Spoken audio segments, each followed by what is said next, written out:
Hey besties, how are you all? I hope you all are doing great at your place. I am Prachi from the channel Literature with Prachi and today we are going to deal with BGC 106 Block 3 unit 3 और 4 हम लोग discuss करेंगे। और मैं जैसे कि हर अभी तक के वीडियोस में बोल रही हूँ कि ब्लॉक 4 जो है उसका पीडीएफ में आपके एक्सपेक्टेड क्वेश्चन जो है जो मैंने टेलीग्राम चैनल पे डाल दिए हैं, आप वहाँ पे जाके चेक करो। ठीक है, ब्लॉक 4 की वीडियो नहीं आएगी और टेंशन की कोई बात नहीं है। ब्लॉक 1 2 3 से सबसे ज्यादा क्वेश्चन आते हैं तो इसे पढ़ना ज्यादा जरूरी था। चलो आगे बढ़ते हैं। Now let's talk about the topic of this unit. So in this unit we have total 4 topics और इसमें कुछ सब टॉपिक्स भी है जिसे हम लोग यहाँ पे देखने वाले हैं। Towards a useful definition of science fiction, redefining the genre. तो hard to define मतलब साइंस फिक्शन को डिफाइन करना बहुत डिफिकल्ट है। क्यों? क्योंकि it crosses many boundaries and is constantly changing. मतलब साइंस फिक्शन चेंज होते रहता है एंड कोई भी सिंगल अग्रीड अपॉन डेफिनेशन नहीं है जो स्कॉलर्स ने दिए हो। तो beyond simple rules, it's not just about specific themes और literary styles, it's social impact and how it makes us question reality are key to its nature. Challenging norms क्या है? तो science fiction SF science fiction often pushes against traditional literary forms and explores new, often challenging ideas. मतलब जो science fiction है ना वो traditional literary form के against है और new new ideas challenging ideas जो है इसको एक्सप्लोर करते रहते हैं। की आइडिया इंस्ट्रेंचमेंट, एक सेंट्रल कॉन्सेप्ट है दैट इज कॉग्निटिव इंस्ट्रेंचमेंट, जहाँ पे जो साइंस फिक्शन है वो मतलब जो फैमिलियर चीजें होती है ना उसको स्ट्रेंज बना देते हैं and forcing us to see the world in a new ways even in fictional settings. अब ये जॉनर है या मोड है? तो सम आर्ग्यू के जो साइंस फिक्शन है वो मोड की तरह है, a way of writing that can appear in different genres rather than a strict genre with the fixed rules, because it's so adaptable and fluid. Many views, no consensus. Various critics like Brian Aldiss, Ursula Le Guin, and Darko Sivin have offered definitions saying science fiction as a reflection of humanity, a modern myth, or a tool for cognitive estrangement. But a universal definition remains elusive.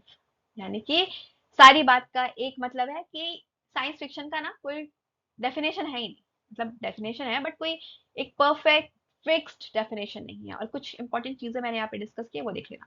ये many views वाला उतना important नहीं है। Genre देख सकते हो कि क्यों है, क्या लोगों ने कहा है, इंस्ट्रॉजमेंट के नॉर्म्स क्या है, लिटरेरी क्या एक्सप्लोर करता है, कुछ चीजें, कुछ पॉइंट्स। ठीक है, शॉर्ट हिस्ट्री देखने वाले हैं हम लोग साइंस फिक्शन की। पहले मैं थोड़ा पेन चेंज कर लूं। यस, तो एंशियंट रूट्स, तो साइंस फिक्शन का जो आइडिया है वो लाइक एक्स्ट्रॉर्डिनरी ट्रैवल और एडवेंचर की तरह है that can be traced back to ancient Greek novels even though the term didn't exist. मतलब उस टाइम पे हम लोग उस टाइम के नॉवेल्स में देख सकते हैं ऐसे जहां पे ये जो टर्म है साइंस फिक्शन वो एग्जिस्ट भी नहीं करती थी। Early modern emergence, the true science fiction like stories began to appear more noticeably in 16th century Europe, partly influenced by the Protestant movement, which valued material wealth and practical knowledge. Morse Utopia, Thomas Morse Utopia जो है उसे as a early example देखा गया है विच illustrating human reason could shape ideal societies reflecting new ideas of the reformation. Industrial revolution's impact, तो ये the rise of industrialism and imperialism in the 18th and 19th centuries heavily influenced the birth of modern science fiction. And ये जो era है it brought scientific advancements and new social challenges. Mary Shelley जो Frankenstein है, this novel is cornerstone of science fiction. ये क्या है? Science fiction का cornerstone देखा गया। फ्रैंकेनस्टीन आपको पढ़ने को मिलने वाला है आगे। It explores the idea of human creating life through science and raising questions about ethics and impact of technology. It marks a shift from focusing on mode to a definite genre for science fiction. 19th century, late 19th century में फिर ये और इसका growth हुआ। 19th century ने science fiction का growth देखा alongside technology and social changes. Writers जैसे H G Wells, Time Machines, War of the Worlds provided vocabulary of the future self, I will say future science fiction, like time machine हो गया, time machine की बातें तो अभी भी करते हो, कितनी इंटरेस्टिंग लगती है ये, उससे रिलेटेड अगर स्टोरी देखने मिल जाए तो, अगर किसी को फिक्शनल स्टोरी पढ़ना पसंद है तो वो उसे जरूर पढ़ने वाला है। colonialism influence, तो John Reader argues that colonialism played a big role in science fiction as ये एक्सप्लोर करता है ideas of others and projected future possibilities.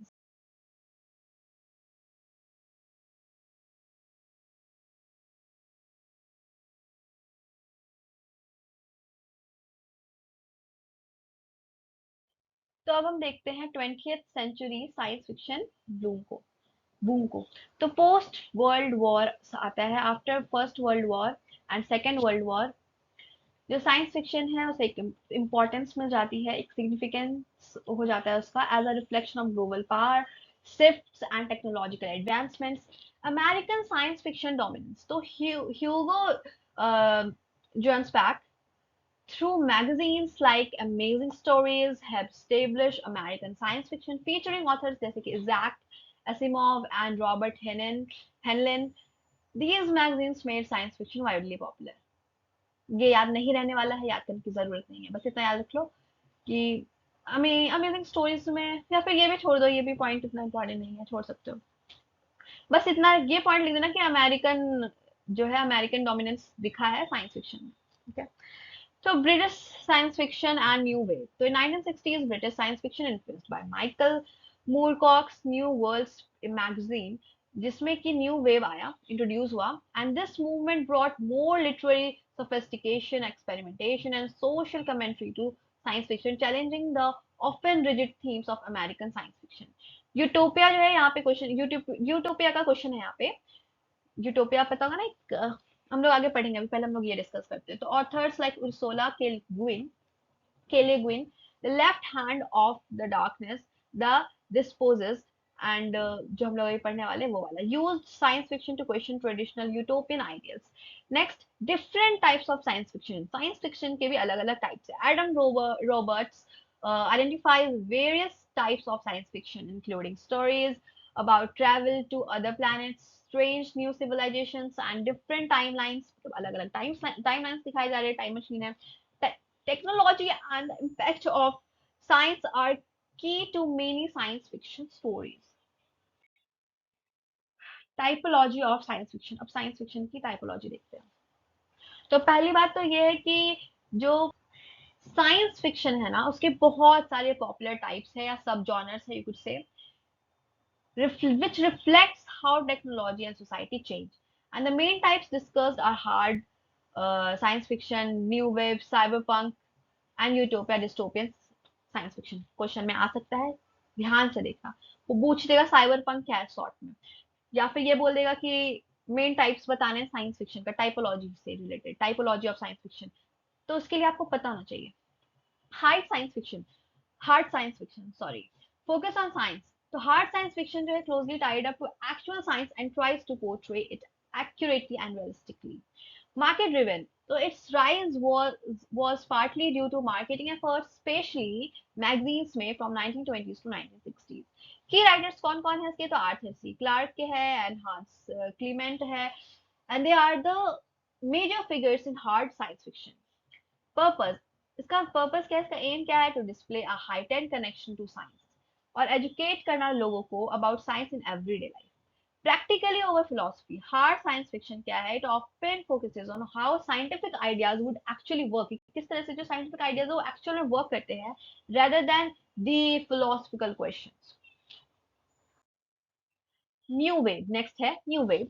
From the 1960s ये जो movement है ये start होता है 1960s में, and time of social and political upheaval, more literary and experimental. तो new wave जो है science fiction का, उसका एम क्या होता है? टू बी मोर सीरियस, कि और सीरियस और लिटरेरी होगा ये। It will move away from the simple and adventure story. ये एक्सपेरिमेंट करेगा इस फॉर्म के साथ और उसके कंटेंट के साथ जो भी साइंस फिक्शन में होते हैं। सोशल एंड पॉलिटिकल फोकस, तो ये डीपली एक्सप्लोर करता है थीम जैसे anti war movement, feminism and issues of race and gender. जो रिफ्लेक्ट करता है क्या? कल्चरल चेंजेस, यानी एक पर्टिकुलर टाइम के एज के, उस पर्टिकुलर एज के कल्चर चेंजेस को, जैसे विक्टोरियन एज, अगस्तियन एज, ये सब पढ़ा है ना, तो उसमें क्या क्या चीजों में कितनी चेंजेस थी, है ना, कितना डिफरेंट था अगर थोड़ा भी डिफरेंस है तो वो डिफरेंस है ना। तो साइकोलॉजिकल डेप्थ, राइटर्स जैसे J G Ballard, example the cage of sand, ये फोकस करते हैं किस पे, इंटरनल स्ट्रगल्स पे एंड साइकोलॉजी ऑफ कैरेक्टर्स पे, मतलब कैरेक्टर का साइकोलॉजी कैसा है, rather than just external conflicts, मतलब वो अंदर ब्रेन में माइंड में क्या चल रहा है उस चीज को भी बताते हैं, फोकस करते हैं। चैलेंजिंग हार्ड साइंस फिक्शन, तो न्यू वेव जो है it was a response to hard science fiction and it starts expanding the range of science fiction themes and making it more intellectually respected. Next है utopia. Utopia वाला जो theme है हमारा type, ये हम जो पढ़ेंगे, ये जो भी हमारा आगे जो स्टोरी आएगा वो उस पे इसका मेन है, इस पे ही बेस्ड है वो। तो आइडियल सोसाइटीज, तो यूटोपियन लिटरेचर डिस्क्राइब करता है परफेक्ट और ideal societies and cognitive estrangement. तो डार्को सिविन आर्ग्यू करते हैं that utopia like other science fiction uses cognitive estrangement, making the familiar strange to encourage readers to think critically about society। ये तो वो बताते हैं यूटोपिया जो है बिल्कुल कॉग्निटिव स्ट्रेंजमेंट की तरह है। तो वो क्या होता है, जिसमें फैमिलियर चीजों को स्ट्रेंज तरीके से प्रेजेंट किया जाता है। Social commentary, utopias are often blueprints, utopia जो है एक तरह से ब्लूप्रिंट की तरह होते हैं for better future, but they also critique existing social and political problems. Questioning norms, तो यूटोपियन साइंस फिक्शन जो है एनकरेज करते हैं रीडर्स को to question common beliefs and conventions of their own society. Cyberpunk क्या है, तो इन 1980s emergence, ये जो सब जॉनर है ये 1980s में आया था and it is known for its distinct style and themes. इसका जो की वर्क है देखते हैं, विलियम गिल्बन Gibson's neuro Neuromancer is the most famous example and define the genre. ये इतना याद करने का जरूरत नहीं है। टेक्नोलॉजी एंड सोसाइटी, तो साइबर पंक जो एक्सप्लोर करता है डार्क साइड एडवांस सोसाइटी का एंड focusing on themes जैसे cyberspace, artificial intelligence, and how technology changes human bodies and society. Dystopian and authoritarian, जैसे कि आपने मेगन मूवी देखी है, मेगन मूवी में एक तरह से आप देख सकते हो, तो वो एक रोबोट होती है बट उससे एक डार्क साइड दिखाया है कि देख रहे हो, रोबोट बन गया, उसकी फ्रेंड बन गई, एक तरह से टेक्नोलॉजी का एडवांसमेंट है, बट उसके बाद वो किस तरह से अफेक्ट कर रही है सोसाइटी को, आसपास के लोगों को मार देती है वो। Okay, dystopian and anti-authoritarian.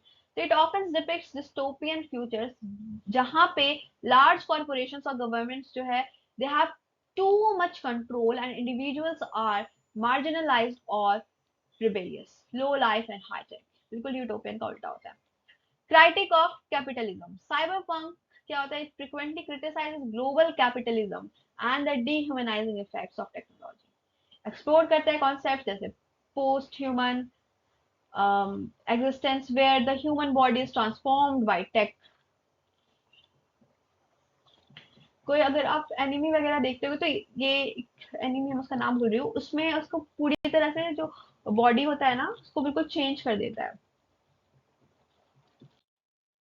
अब थीम देखते हैं, तो थीम की बात करें तो इट बियॉन्ड द कैनन, ये जो सेक्शन है it broadens the discussion of science fiction themes beyond just specific सब जॉनर, मतलब ये स्पेसिफिक सब जॉनर से कुछ ज्यादा है। Marxism influence, from the 1960s Marxist ideas heavily influence science fiction, specially utopian और डिस्टोपियन वाले वर्क में। जो साइंस फिक्शन है इट ऑफन क्राइटिक्स करंट सोशल और पॉलिटिकल कंडीशंस जो अल्टरनेटिव फ्यूचर को ऑफर करते हैं। फेमिनिस्ट साइंस फिक्शन, जो साइंस फिक्शन है ये इस फेमिनिस्ट वाली, ये मतलब फेमिनिस्ट पर्सपेक्टिव की तरफ भी बढ़ी और it challenging the traditionally male dominated nature of the genre, मतलब अब ये मेल डोमिनेटेड नेचर को चैलेंज करती है। डोना हरावे and Catherine Hellis are important figures who examine how technology impacts individual lives and blurs boundaries। तो पोस्ट मॉडर्निज्म रोल्स, ये जो रिसेंट की स्टडीज है जो साइंस फिक्शन को पोस्ट मॉडर्निज्म से कनेक्ट करती है, जो एक्सप्लोर करती है कॉम्प्लेक्स और often chaotic and fragmented realities को। जो साइंस फिक्शन है उसकी एबिलिटी है to reimagine and transform reality, make it relevant to post modern thought. Dehumanisation, तो ये जो थीम है it related to the dehumanisation and post human जहाँ पे टेक्नोलॉजी लिटरली ह्यूमंस को ट्रांसफॉर्म कर देती है and are important especially in cyberpunk. अब हम आ जाते हैं यूनिट 4 में। तो इसके टॉपिक क्या है, इसमें टोटल 3 ही टॉपिक है। उर्सुला के लेग्विन और यूटोपिया और साइंस फिक्शन, प्लॉट समरी इसके देखेंगे, क्रिटिकल एनालिसिस करेंगे। तो पहले हम लोग ऑथर के बारे में जानते हैं। तो इनका जो बर्थ है उर्सुला के ले गुइन का, इनका जो बर्थ है वो हुआ था 1929 में कैलिफोर्निया में, यूएसए में। ये इनकी डेथ हो गई थी 2018 में, मतलब ज्यादा टाइम नहीं हुआ। Studied at Radcliffe college and Columbia university. Famous American fantasy है, साइंस फिक्शन राइटर है। won top awards like Hugo, Nobel and National Book Award. Major work इनके रहे हैं Earthsea series, Wizard of Earthsea, fantasy है about a young wizard named Ged. Next है Left Hand of Darkness, explore करता है gender society on an alien planet. And next है Dispossessed, contrast two different societies and their ideals. और जो story हम पढ़ने वाले हैं, short story, The Ones Who Walk Away from Emilas, ये हम अभी पढ़ेंगे थोड़ी देर में।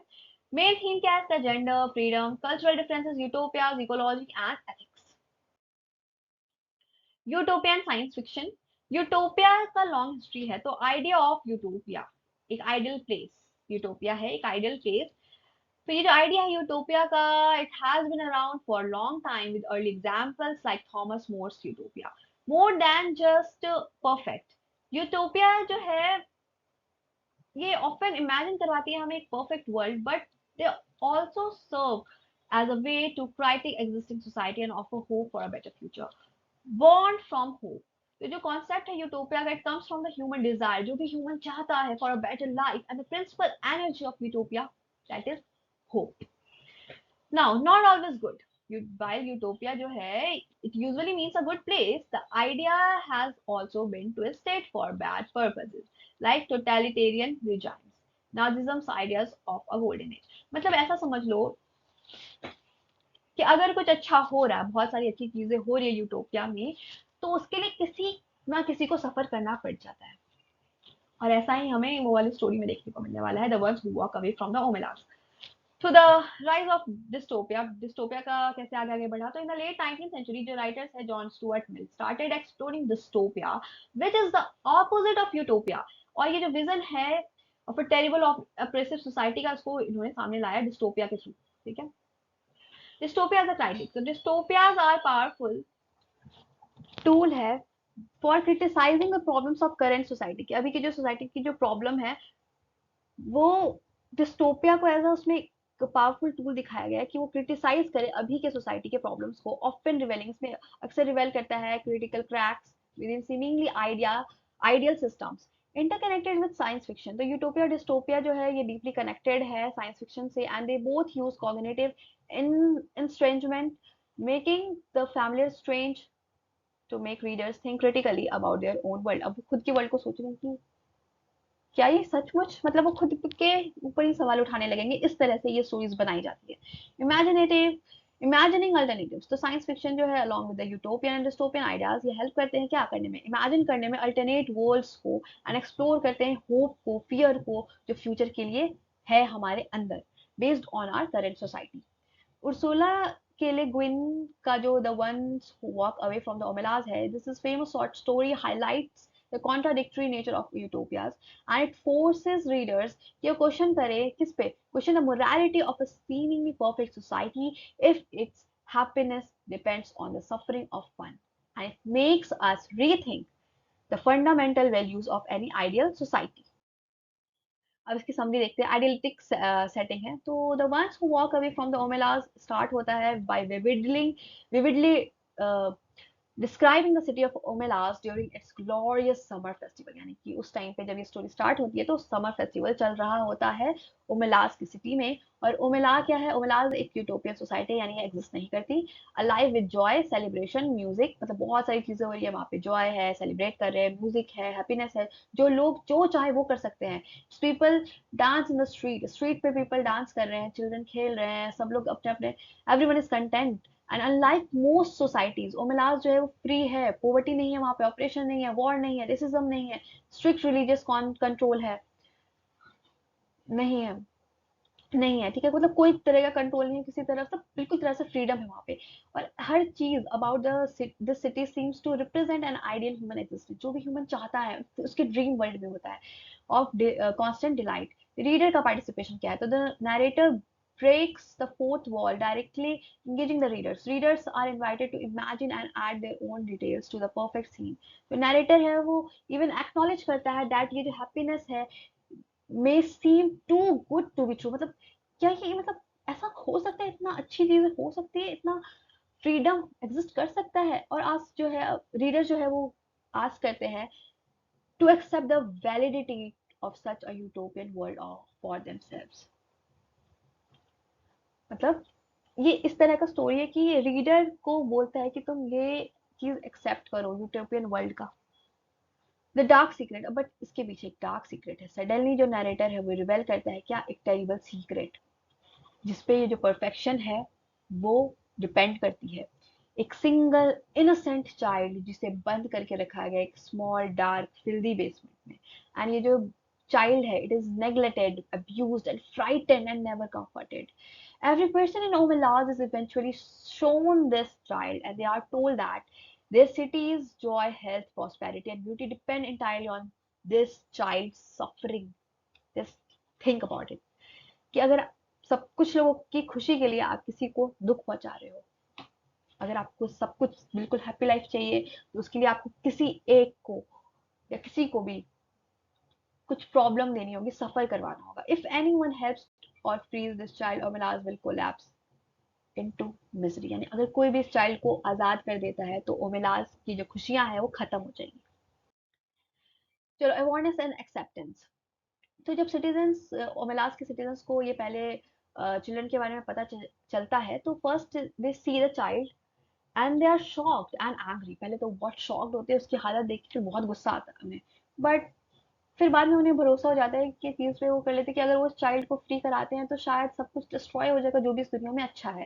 And they accept that they must leave the child to suffer so that they and everyone else can live happily.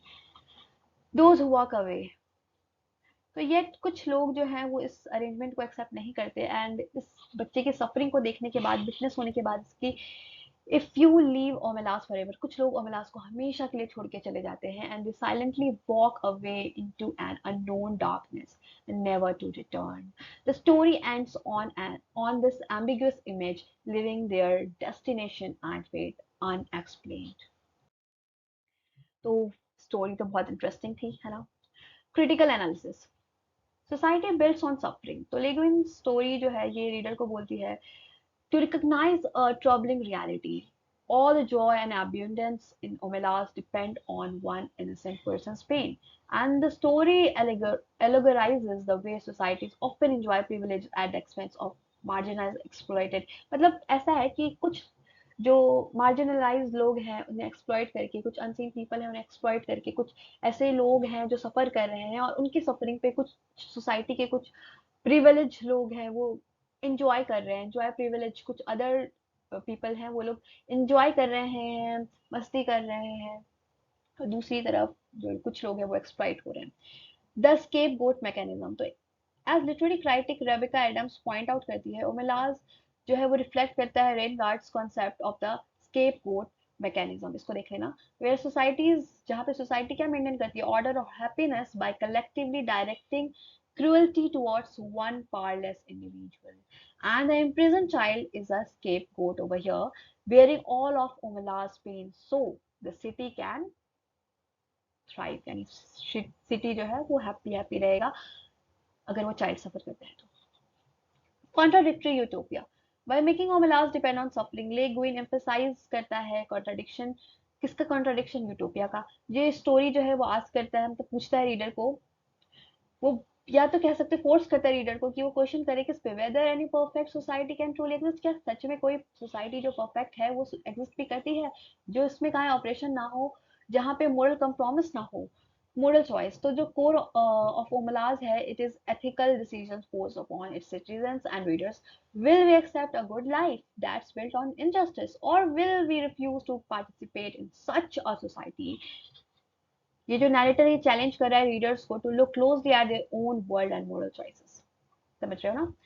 तो those who walk away, those who leave Omelas symbolize, अब यहाँ पे वो जो लोग छोड़ रहे हैं Omelas को, वो यहाँ पे ऐसे symbolize किया गया है as a quiet radical moral resistance, और ये जो है दूर चले जाते हैं into the unknown darkness, an act of protest, मतलब जब वो protest करते हैं इस चीज को, तो वो अंधेरे की तरफ बढ़ जाते हैं and driven by conscience.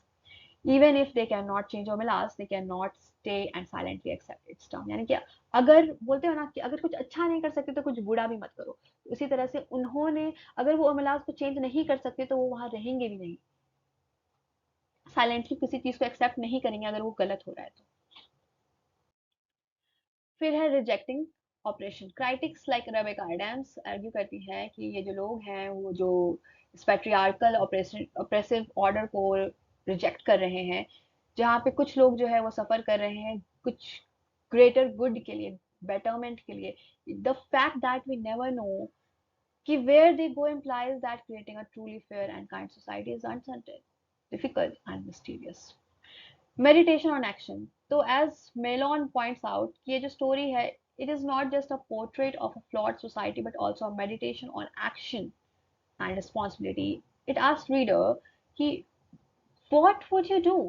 It emphasizes a personal moral choice over simple critic of society, क्योंकि कहीं ना कहीं ये जो स्टोरी है ये रीडर्स पे छोड़ रहा है कि अगर आपको ऐसी सोसाइटी मिलती है जहाँ आपको बहुत सारी हैप्पीनेस मिलेगी, बट वहीं एक बच्चा आपकी वजह से सफर कर रहा होगा आपकी हैप्पीनेस के लिए, तो क्या आप उस सोसाइटी में रहोगे या नहीं रहोगे? Challenging idealism. So Le Guin ultimately challenges readers to reconsider the ideals they take for granted and even बहुत ही सुंदर और आइडियल वर्ल्ड होने के बावजूद में हाइड इनजस्टिस, वहाँ पे इनजस्टिस छुपी हुई है, and the story forces readers to look behind the surface. अब इस बात का कोई इजी आंसर नहीं है। By leaving the destination of those who walk away undefined, मतलब कोई डेस्टिनेशन नहीं बताया गया उन लोगों का जो भी ओमेलास छोड़ के गए थे। Le Guin underscores that rejecting injustice is not easy. Injustice को रिजेक्ट करना इजी नहीं होता। True freedom may be uncertain and difficult to find. सच्चा जो फ्रीडम होता है उसको डिफिकल्ट होता है फाइंड करने में, but the story just celebrates those who dare to seek it. तो यहाँ हमारा ब्लॉक 3 भी खत्म होता है। ब्लॉक 4 मैं बता चुकी हूँ कि उसकी पीडीएफ आपको मिलेगी एक्सपेक्टेड क्वेश्चंस की। ब्लॉक 4 की वीडियो नहीं बन पाएगी, इतना टाइम नहीं है अभी। तो यहाँ पे हमारा खत्म होता है। So besties, now this is the end of this session and I hope this session was helpful for you. If yes, then kindly like, share, comment and subscribe this channel, and yes, don't forget to click the bell icon. Furthermore, you can join my Telegram channel. There you will keep updated with the notices of IGNOU. Now we will meet in our next session. Until then, take care, goodbye and keep smiling.